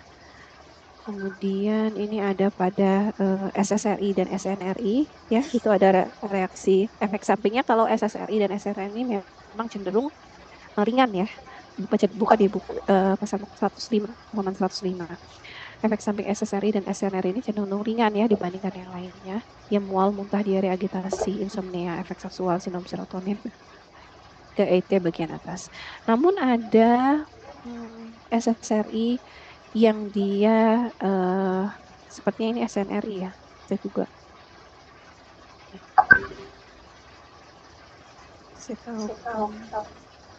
Oh ini SSRI ya, citalopram yang dia itu cenderung efek samping kardiovaskularnya lebih rendah, tapi citalopram itu memiliki efek samping perpanjangan QT. Nah, hafalin ya, citalopram yang harusnya dia rendah terhadap kardiovaskular, dia punya efek samping perpanjangan QT ya. Antidepresan trisiklik, nah ini karena dia banyak efek samping kardiovaskular dan efek samping kolinergik ya, antikolinergik. Mulut kering, penglihatan kabur, konstipasi, keraguan untuk ini, gangguan memori dan kebingungan, itu adalah efek samping antikolinergik. Nah ini yang berperan efek samping kenaikan berat badan. Nah yang lain juga ya, terutama paroxetin, mirtazapin, dan amitriptilin. Ya ini antidepresan trisiklik ya, amitriptilin. Oke, kemudian reaksi penghentian ya. 30 di sini ada ya di buku pasar. 30-60% pasien pengguna antidepresan ini dia mengalami sindrom penghentian ya, sehingga harus dilakukan tapering dose, yaitu menurunkan dosis secara bertahap ya, jadi nggak boleh berhenti tiba-tiba ya, dan diawasi 6-8 minggu. Gejala utama sindrom penghentiannya itu adalah finish ya. Gejala utamanya adalah flu-like symptoms, insomnia, imbalance, dan sensory disturbance, ya, gangguan sensori, hyperarousal, cenderung bereaksi berlebihan, serta kondisi yang memicu stres dan kurang memikirkan tindakannya secara matang. Ini adalah gejala reaksi penghentian. Nah, fluoxetine tidak menyebabkan sindrom penghentian karena waktu paruhnya panjang. Ingat tadi ya, dia waktu paruhnya 1-3 hari. Ya, maka dia tidak menyebabkan sindrom penghentian karena dia waktu paruhnya panjang. Sehingga harus menunggu 4-7 hari sebelum memulai SSRI lain karena masih ada efek dari fluoxetine ya. Sepertinya sudah nih. Oke, alhamdulillahirabbil alamin ya. Shadaqallahul azim ya, kuliah farmakologi toksikologi. Tinggal kalian bismillahirrahmanirrahim untuk ujian. Apakah akan alhamdulillah atau astagfirullah di hasil ya? Ya, itu bergantung dari ikhtiar dan doa kalian ya. Ada yang ingin ditanyakan terkait antidepresan sebelum kita melanjutkan kuliah statistik yang tadi siang? Ada ini ya. Pertanyaan Suci. Tahu saya kan obat memberi efek berupa tidur yang lama bahkan bisa sampai 11 jam. Apa ada obat yang tidak menimbulkan kantuk ya? Waduh. Pertanyaannya susah ya. Sepertinya memang karena pertanyaannya tidak bisa saya jawab sekarang ya Suci ya, mohon maaf ya. Saya belum baca juga terkait itu. Nanti akan saya coba cari, tapi kalau misalkan saya tidak mendapatkan, saya tidak menjawab. Suci ya, mohon maaf. Iya, oke, Adinda Salsabila hadir ya. Kelas apa Adinda Salsabila? Oke. Baik, iya sebenarnya Adinda ini nggak boleh nih ngomong sekarang. Saya udah janji tadi ya untuk yang belum absen di akhir setelah statistik ya. Yang lainnya jangan menyusul ya. Kita selesai dulu statistik. Oke, switch ya. Ada yang ingin bertanya dulu terkait antidepresan tadi? Tidak ada. Suci manusia tadi saya belum bisa jawab ya. Nah, kalau gitu kita switch ya ke statistik tadi ya, lanjutan statistik. Nah, sebelum saya mencontohkan SPSS, silahkan ada yang ingin bertanya. Ini karena online ya, jadi saya agak susah. Enak kalau di luring kan kita hitungnya enak ya di papan tulis ya. Sehingga di sini ada yang mau bertanya nggak? Mungkin saya dengan perhitungan sebelum kita masuk ke SPSS. SPSS cuma sebentar ya. Nanti tolong bertanya ya kalau nggak paham ya. Jangan sampai nanti pas udah pas udah tugas akhir nggak bisa terus ditanya, nggak diajarin sama dosennya kan sedih ya. Padahal udah diajarin, ditanya nggak ada yang nanya.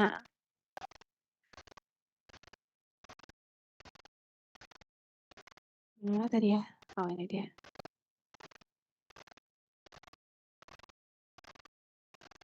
Kayak gini sih. Gitu. Oh ini keluar dulu.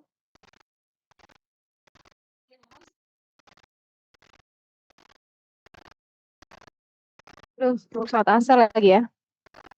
Nanggungnya ya teman-teman habis ini ya, mohon maaf ya. Sudah terlihat slide-nya? Sudah terlihat?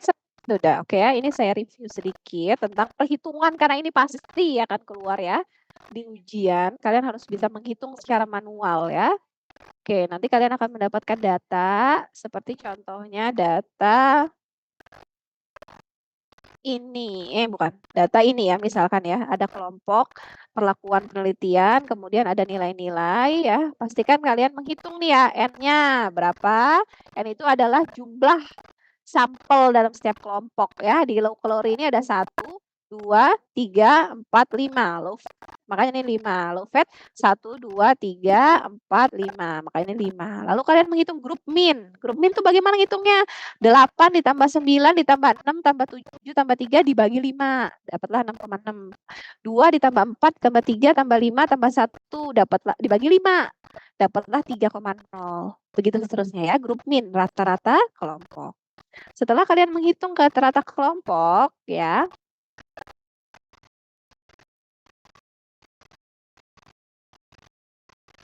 kalian hitung rata-rata seluruhnya. Rata-rata seluruhnya itu adalah 6,6 ditambah 3,2 ditambah 3,4 ditambah 1,2 lalu dibagi berapa, Lia?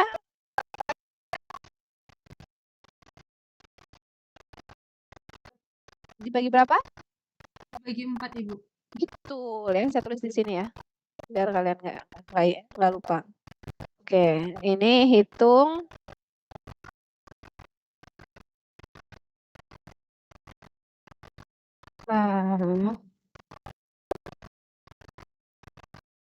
insert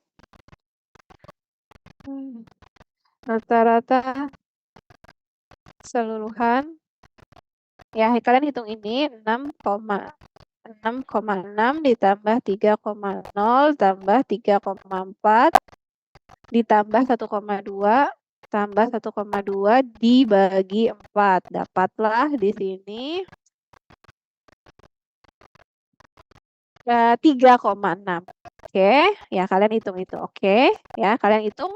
Jadi kalian hitung N, min kelompok, dan min keseluruhan. Oke, setelah itu kalian hitung DF. DF ya. Ada DF1, ada DF2. DF1 dihitung dari K-1. K adalah jumlah kelompok. Jumlah kelompoknya ada berapa, Wenda? Ada 4, Ibu. 4. Berarti DF1-nya adalah 4 kurang 1 sama dengan 3. Ya. DF2-nya adalah N-K. N itu apa? Dava. N itu apa, Dava? DF2 itu dihitung N-K. N itu apa? N-K nih DF2. N itu apa?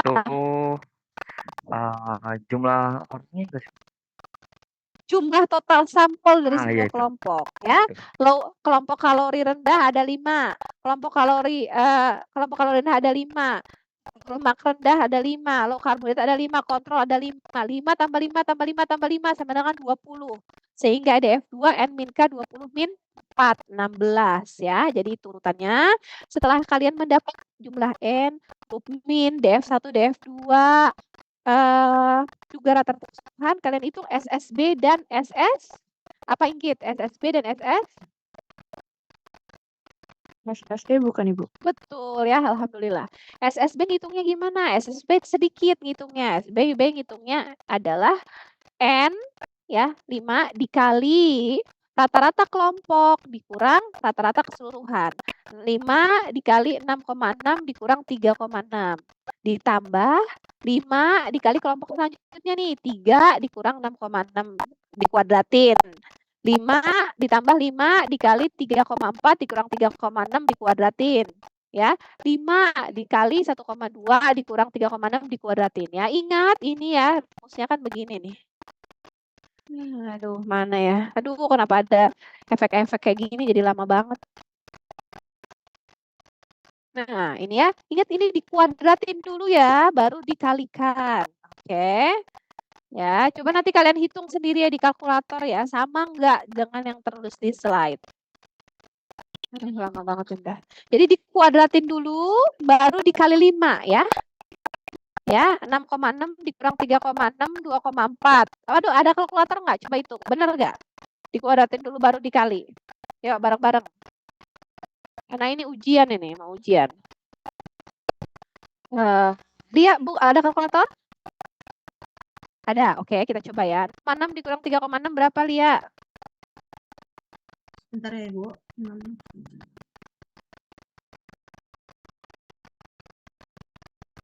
3, Ibu. 6,6. Oh ya benar, 3 dikuadratin ya, dikali 5. Jadi 3 kali 3 9 kali 5 45 ya. Betul ya? Ya, ini jadi 40. Nah, 45. Yang kedua 3 ini 45. Yang ini 3,3 dikurang 3,6 0,6 ya. 0,6 dikuadratin jadi 3,6. Oke, 0,36 dikali 5 1,8 Ibu. 1,8. Oke, yang ini berapa? 3,4 dikurang 3,6, 0,2 ya. Minus 0,2. Minus 0,2 dikuadratin 0,4 Ibu. 0,04 kali 5? 0,2 ya? Oke, yang ini terakhir. 1,2 dikurang 3,6, 2,4. Minus 2,4 dikuadratin berapa? Lia? 5,76 Ibu. 5,76 dikali 5. 28,8 Ibu. 28,8. Betul ya? Nah, ini sama nih bawahnya. 45, 1,8, 0,2, 28,8 dijumlahin jadi 75,8. Jadi SSB-nya adalah 75,8 ya. Nah, SSE ingat SSE itu adalah sum of square error. Artinya dia adalah varians dalam setiap kelompok. Sehingga SSE itu dihitungnya pertama-tama dari setiap kelompok. Ya, pertama dari kelompok low calorie ini ya, kalian ini data individualnya, kemudian grup min-nya adalah 6,6. Jadi data setiap data tadi dikurangi dengan 6,6 dulu, ya.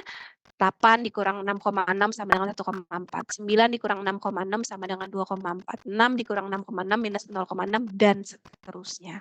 Lalu setiap ini dikuadratin. Ya, dapatlah 2, 5,8, 0,4, 0,2 dan seterusnya. Ingat kalau dikuadratin jadi yang minus pun jadi positif kan? Setelah itu semua ini dijumlahin. Oke, nah itu kalian lakukan untuk setiap kelompok. Dari kelompok low calorie 21,4. Dari kelompok low fat dapat 10. Dari kelompok karbohidrat dapat 5,4. Dari kelompok kontrol dapat 10,6. Lalu kalian jumlahkan. Ya, dari low calorie dari 21,4, low fat 10, low karbohidrat 5,4, kontrol 10,6 dan telah 47,4. Kembali lagi ke rumusnya, ya. Tadi rumusnya kita menghitung MS, ya. MS itu adalah SSB 75,8, SSB yang tadi yang ini 75,8 dibagi dengan degree of freedom yang 1, ya, atau DFB, degree of freedom 1. Nah, jadi 75,8 dikurangin dibagi 3, dapatlah 25,3. Yang kedua SSE itu adalah 47,4 dibagi dengan DF2 ya, atau DF error, DF bit within, DFW ya. 16 tadi kan 20 dikurang 4 ya, Dava tadi kan? Ya, 47,4 dibagi 16 adalah 3,0. Nah, tinggal dibagi 5,3 dibagi 3,0, 8,43. Nah, sekarang yang krusial adalah penarikan kesimpulan. Ingat, disebut signifikan P kurang dari 0,05 adalah jika F hitung lebih dari F tabel. Kenapa begitu? Nah, ini yang harus kalian tahu kenapanya. Ini saya ulang lagi sedikit lagi ya. Nah, mana tadi? Ini adalah tabel yang mendistribusikan kemungkinan F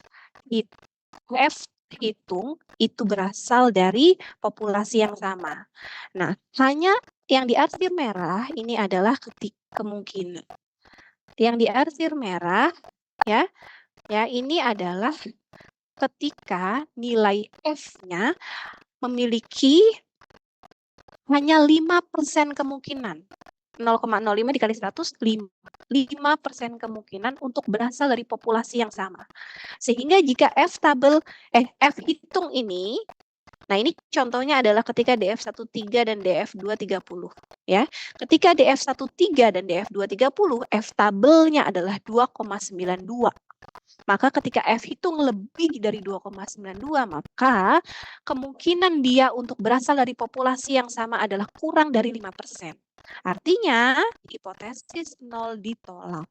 Artinya ada perbedaan signifikan, karena kemungkinan dia berasal dari populasi yang sama hanya 5%, hanya kurang dari 5%. Oke? Nah, balik lagi kita ke penarikan kesimpulan dari hasil F hitung.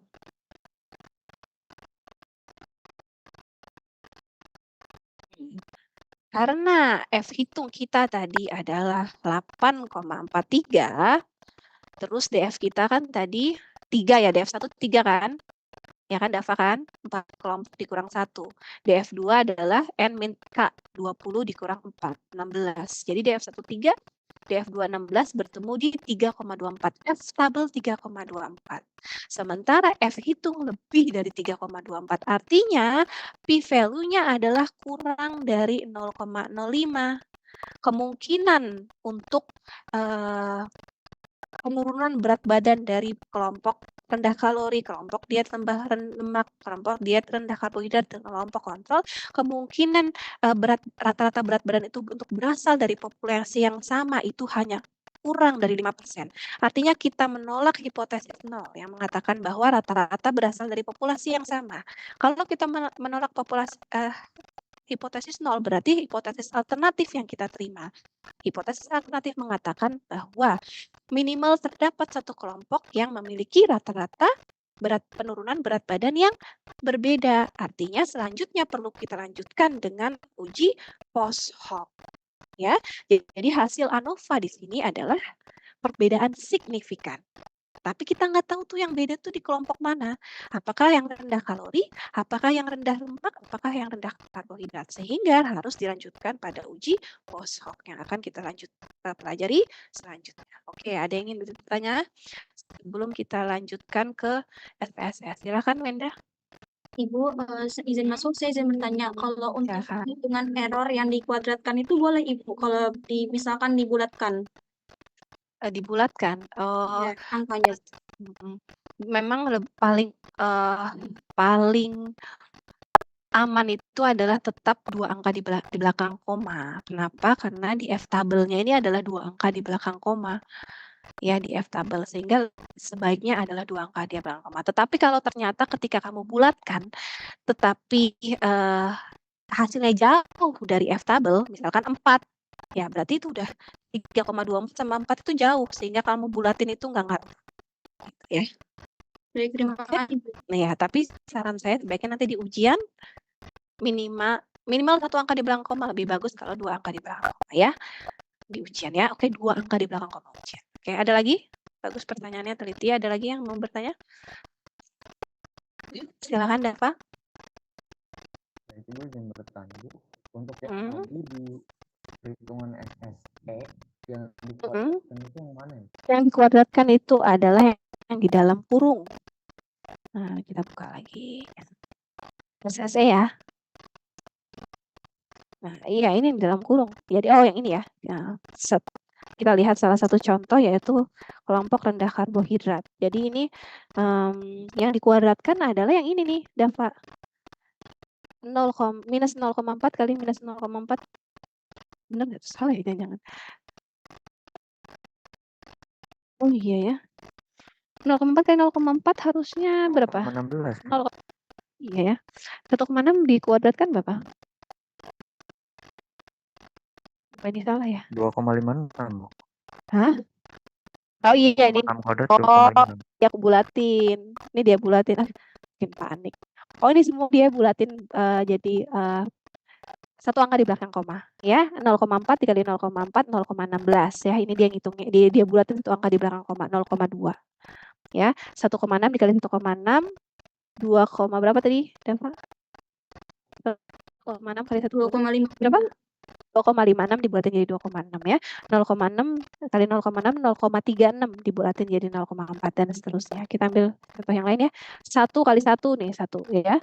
Minus 1 dikali minus 1 1. 0 kali 0 0. 2 kali 2 4. Oke? Jelas Dava? Ya, jadi kalau di contoh ini dia membulatkannya 1 angka di belakang koma ya. Dan ini pun jauh kan 8,34 kebetulan. F tabelnya 3,24. Jadi nggak ngaruh dia mau buletin nggak buletin juga sebenarnya sama karena jauh banget ya. Jadi pasti sama pi kurang dari 0,05. Oke, bagus pertanyaannya. Ada lagi? Ingin bertanya? Oke, kalau tidak ada, awas ya kalau nilai sayanya jelek ya. Awas nanti kalau saya enak sih sebenarnya kalau pada salah itu koreksinya gampang banget ya karena esai itu kan capek koreksinya. Kalau misalnya salah itu enak banget koreksinya ya. Tapi kan sedih ya. Terus saya ngajar apa kemarin ya kalau pada nggak bisa semua itu. Meskipun koreksinya enak tapi kan sedih ya nilainya. Oke. Sekarang kita SPSS ini sebentar aja ya. Belum sholat lagi ya. Astagfirullah Bu Nisa ya. Mana nih SPSS?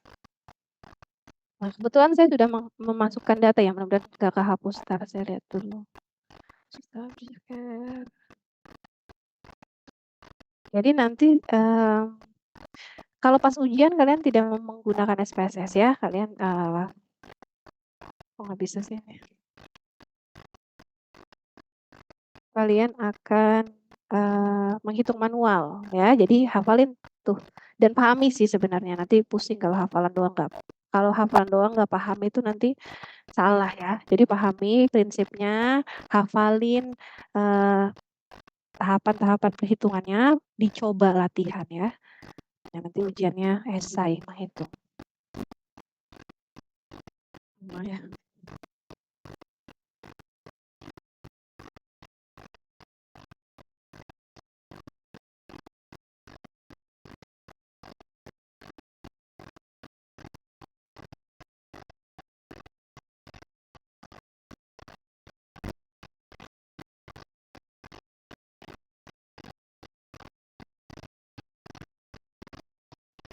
Lima 15 menit lah paling lama.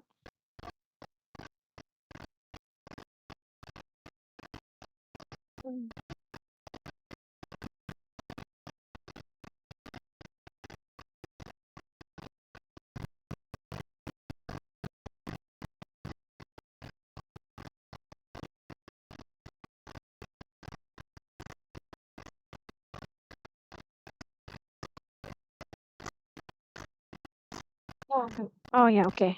Ya. Share screen.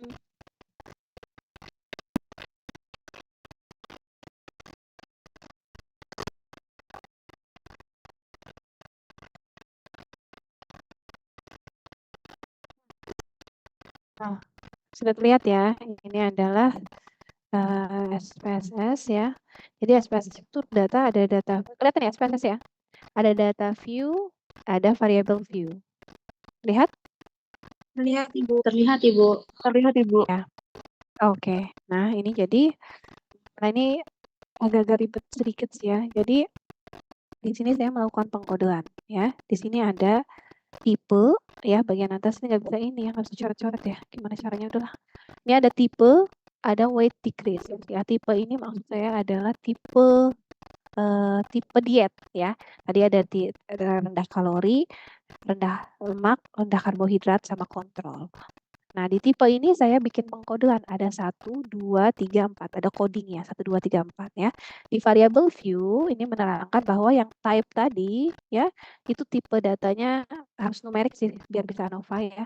Kemudian ini diet type ini namanya ya, diet type. Jadi diet type ada low karbohidrat, low kalori ya itu ya. Kemudian values-nya ini ya, kalau satu ini saya pas bikin itu saya nulis value apa, labelnya kalori gitu ya, terus saya enter add gitu. Terus nanti 2 fat, 3 karbohidrat, 4 kontrol gitu ya. Jadi kalau satu artinya rendah kalori, 2 artinya rendah fat, 3 artinya kalau mau di detailin juga nggak apa-apa, low kalori, fat ini low fat ya.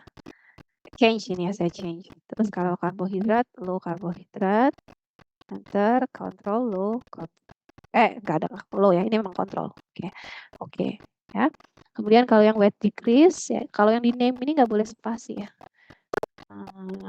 Kalau salah nggak boleh spasi. Oh bisa ya? Nggak bisa, ya illegal character. Jadi nggak boleh spasi dia. Ya. Nah, ini labelnya tapi weight boleh spasi, weight decrease. Nah, ini values-nya nggak ada ya. Terus data view-nya ini jadi saya low calorie tadi ada 8, 9, 6, 7, 3. Jadi yang low calorie tadi ada 5 kan sampelnya ya, 8, 9, 6, 7, 3. Yang low fat ada 5 juga sampelnya, 2, 4, 3, 5, 1. Yang 3 ini low karbohidrat ada 5 juga sampelnya, 3, 5, 4, 2, 3. Yang kontrol ada 5 juga sampelnya, 2, 2, 1, 0, dan 3 ya. Nah, ini sudah nih ya, kita buat. Nah, jadi ini adalah name tadi, ada type, ada weight decrease.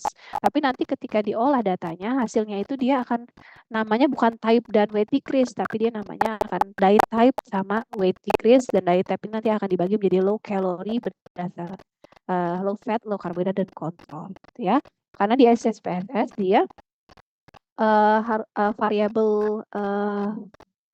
variabel isi variabelnya itu dia ya harus coding nomor gini ya karena tadi numerik.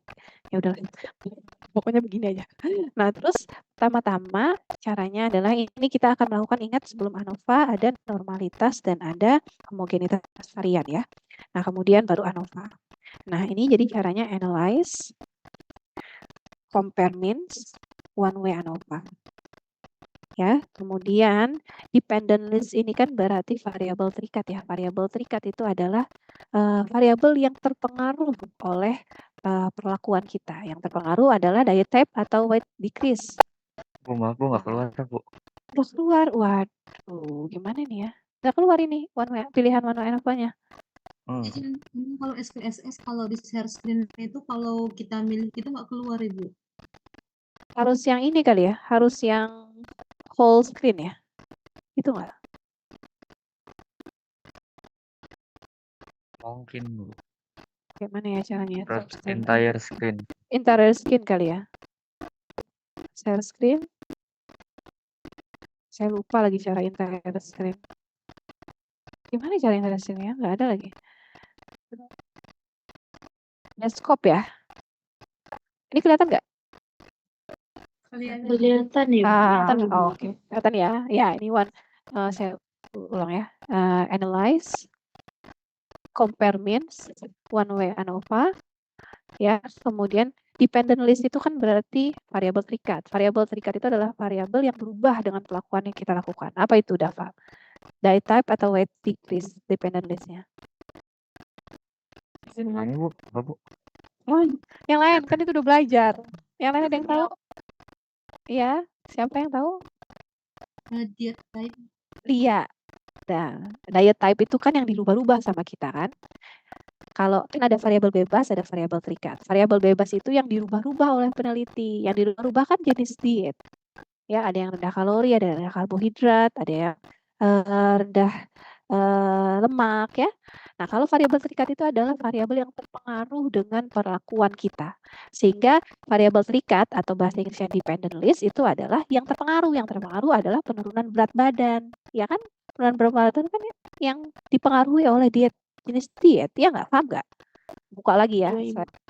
Pertemuan sebelumnya tuh ada yang kalian pelajari. Diet type ini adalah faktor ya, variabel bebasnya. Oke, kemudian ini apa nih? Saya sampaikan. Nah, posok ini nanti ya, posok yang kita pilih kita nanti pertemuan selanjutnya. Di sini kita nggak posok dulu. Options, ya kita minta deskriptif, di mana deskriptif ini nanti ada, nah deskriptif ini akan ada mean, standar deviasi, normalitas ya. Kemudian di sini ada klik juga homogenitas varian. Oke, kemudian continue, kemudian oke. Nah, ini ada keluarlah hasil analisis statistik. Sedikit ya.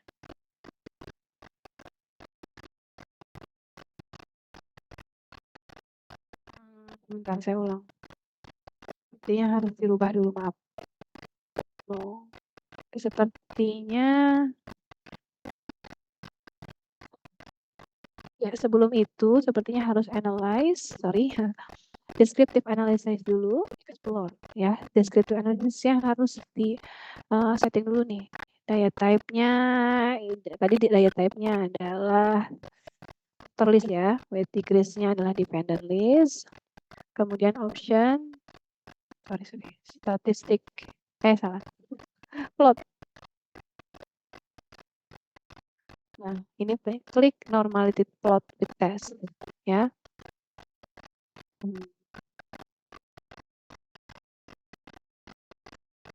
Kalian pusing pasti ya. Ya, jadi saya ulang ya biar kalian nggak pusing. Analyze, descriptive, analyze, descriptive, explore, ya, daya type-nya adalah factor list, weight decrease-nya adalah dependent list, lalu option, salah, maaf, statistik, salah lagi, plot ya, plot, ingat plot. Ya, plotnya ini adalah normality plot with test. Ya, kemudian continue, lalu both ya. Ini ada statistik, ada plot. Oke.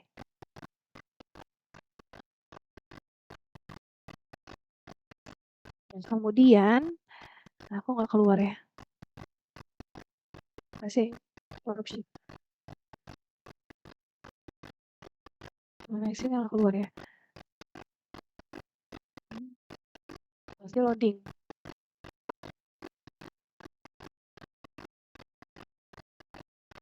Nah, ini hasilnya. Kayaknya ini loadingnya lama yang tadi itu ya.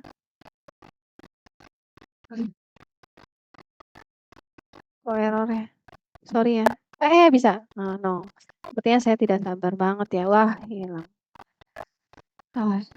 Close, maaf. Analyze, descriptive, explore, option, bukan plot, normality plot with test ya, continue, both. Oke. Lama ya. Karena nyambung ke Zoom mungkin ya. Nah, ini.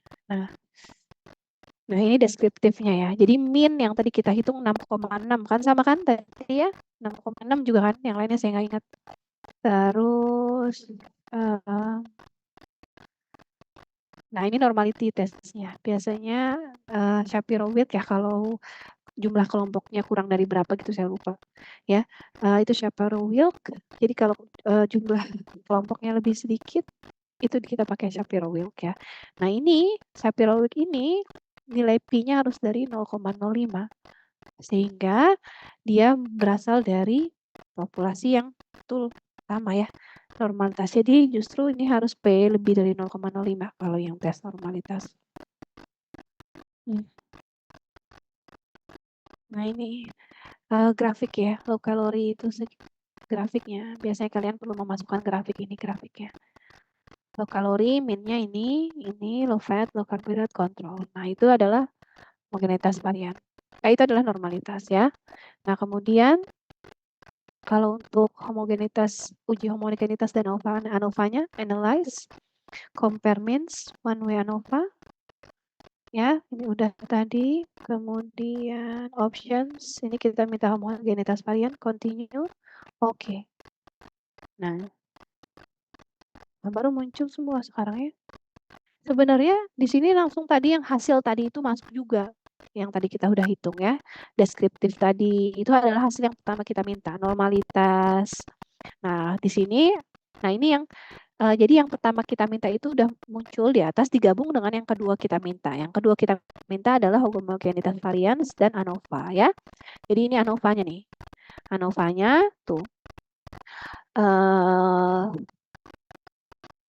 ANOVA-nya ini ya. Ini homogenitas variansnya. Homogenitas variansnya ini juga based on mean ya yang kita hitung based on mean. Ini 0,457. Sehingga dia lebih dari P lebih dari 0,05 maka dia homogen varians ya. Ingat tadi syarat dari uji ANOVA adalah pertama terdistribusi normal. Terdistribusi normal itu adalah uji Shapiro-Wilk-nya harus lebih dari 0,05. Kemudian homogenitas varian ya itu harus P lebih dari 0,05. Artinya dia variansnya homogen. Varians antar kelompoknya homogen ya. Nah, hasil ANOVA-nya yang ini. Ya, ini yang kita hitung tadi, kalian hitung tadi ya, manual. Ya, mean square between-nya itu ada, sum of square between SSB-nya adalah 66. SSW adalah 41. Ya, DF-nya, degree of freedom-nya. Tadi kan DF1, DF between-nya ada 3. DF within-nya adalah 16. Sehingga mean square-nya 66,9 dibagi 3, 22. 41,6 dibagi 16, 2,6 ya. Mirip dengan hasil kita hitung manual tadi ya. Paling beda koma-koma aja karena pembulatan. F-nya adalah 22,3 dibagi 2,6. Dapatlah 8,5. Tadi kan 8,4 ya yang kita hitung ya. Ini beda pembulatannya aja. Nah, berarti dia P value-nya adalah kurang dari 0,05. Nah, kalau di statistik P value-nya dia bisa rigid ya. Nah, ini P-nya adalah 0,001. Benar kan? Tadi kita kalau manual kita cuma taunya P kurang dari 0,05. Ini dia bahkan 0,001. Begitu ya. Jadi sama ya. Menghitung secara manual dengan menghitung secara SPSS itu sama ya. Saya ulang sekali lagi ya. Karena tadi bingung kan. Nah, ini tadi ingat cara nulisnya ya. variabel bebas, variabel terikat. Variabel bebasnya dibikin coding 1, 2, 3, 4. Di variabel view-nya diatur supaya yang type tadi labelnya diet type, values-nya adalah di 1 itu codingnya low calorie, 2 codingnya low fat, 3 codingnya low karbohidrat, dan seterusnya. Ya, kemudian diisi di sini. Lalu pertama-tama kita minta homogenitas, uji normalitas, ya. Uji normalitas, analyze, descriptive analysis, explore, statistiknya pilih, bukan statistik, plotnya pilih normality plot with test, continue, terus harus pilih both, ya. Oke, nah selanjutnya kita minta analisis kedua, ya, yaitu analyze, compare means, one way ANOVA. Kemudian di sini dependent list-nya ada weight decrease, faktornya diet type. Kemudian pilih options-nya itu adalah homogenitas variance, descriptive, dan exclude case analysis by analysis, ya. Continue. Oke, kemudian kalian akan mendapatkan nilainya. Nah, nilainya itu tadi, ya, normalitas di atas 0,05, ya. Kemudian homogenitas varians di atas 0,05, ANOVA-nya signifikan. Berarti next yang dilakukan adalah kenapa saya buka WA? Yang dilakukan next adalah post hoc, ya, itu yang kita pelajari selanjutnya, ya. Belum ketemu jadwalnya, ya. Saya tuh berat banget sebenarnya di hari libur, ya. Cuma nanti kita kalau nggak mau ya berarti hari libur. Oke. Ada yang ingin ditanyakan sebelum kita sudahi? Teman? Bisa ya? Ujiannya Bismillahirrahmanirrahim. Aman, Ibu. Oke, kalau aman berarti kita sudahi dulu, ya. Baik, terima kasih semuanya atas kesabarannya, ya. Hari ini berat banget. Besok saya mau minta kalian 12-13 nggak tega karena kalian ada ujian kan. Jadi sebenarnya tidak bisa, ya. Jadi besok tidak ada kuliah, udah pasti insya Allah tidak ada kuliah, ya.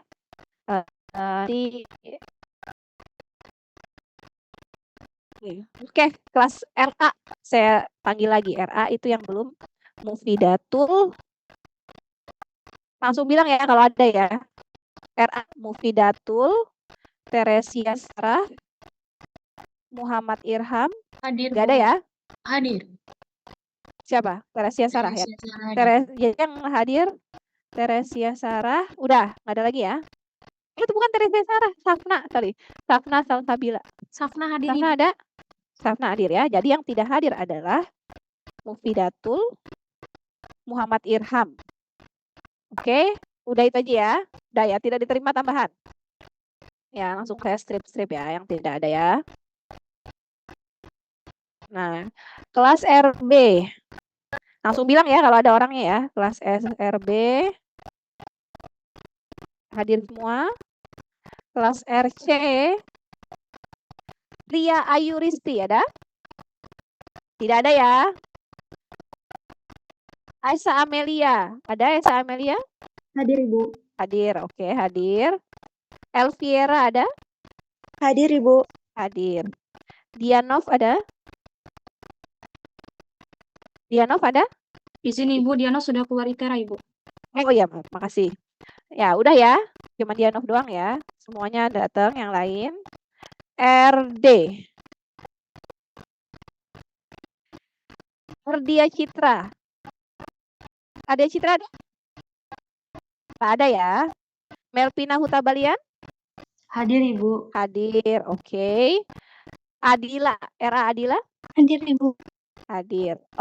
Satu terakhir. Anissa S ada? Hadir, Ibu. Oke, sip. Sudah selesai semuanya, ya. Alhamdulillahirrahmanirrahim. Masih ada satu, ya, utang saya Statvar, ya. P15, ya. Nanti kita pikirkan. Oke, semuanya terima kasih. Selamat beristirahat. Assalamualaikum warahmatullahi wabarakatuh. Selamat sore. Waalaikumsalam warahmatullahi wabarakatuh. Selamat sore. Terima kasih, Ibu.